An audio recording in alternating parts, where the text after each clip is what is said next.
Now, as you lot know, I'm a man of the people. And when the people ask, the people get. And last week on a YouTube video, I received this comment. Could you please teach us how to write a proper training program for building muscle? So let's fucking do it.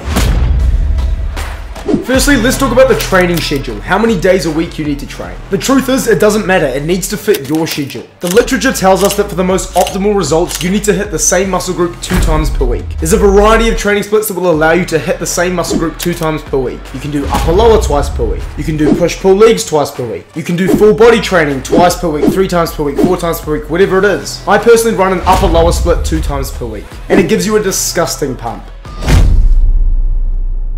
Now, secondly, when it comes to building muscle, you've got exercise selection. Once again, this comes down to the individual. You need to factor in what are your weaknesses, what do you want to grow, and what are your goals. For me, my goal consists of achieving the masculine warrior physique. The broad shoulders, slender waist, aesthetic V-taper. The physique that makes you stand out on the beach. So I'm going to choose exercises that are going to get me closer to that goal. I do the incline dumbbell press. The upper chest is the muscle group you see whenever you're wearing a shirt. I do weighted pull-ups to build the thickness of the back that helps emphasize the V-taper. And the standing barbell overhead press to grow the most aesthetic muscle group, the shoulders. You always want to start with your compound movements first. Compound movements are movements that involve multiple muscle groups. I typically do 3 to 4 compound exercises and then 2 isolation exercises. Once again, the isolation exercises target the muscles I want to emphasize.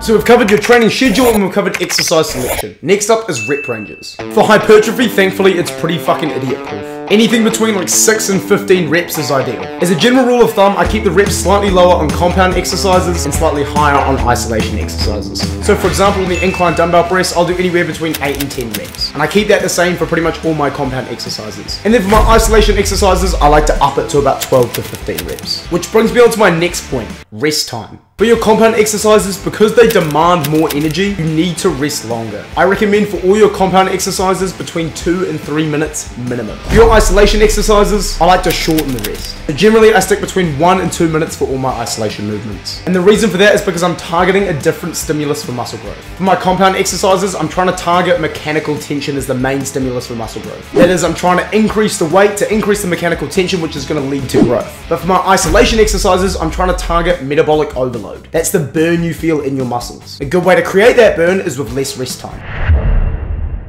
And that's literally it. On the screen now is a muscle building training program that you can follow that's 100% free. And the only other thing I will say, the one tip I'm going to give you now, is it needs to be fun. If it's not fun, you're not going to follow it. That's why I train upper lower. I can get enough rest in, I feel refreshed, the pumps are out the gate, which I enjoy. I enjoy looking in the mirror with a pump, because then I'm actually excited when I go to the gym. It means I can maintain it, and simply doing something for a long period of time is the only way you're going to wield results. So hopefully that answers your question. If you enjoyed this video, please leave a like. If you're new to the channel, subscribe. I'll see you in a future video very soon. Adios.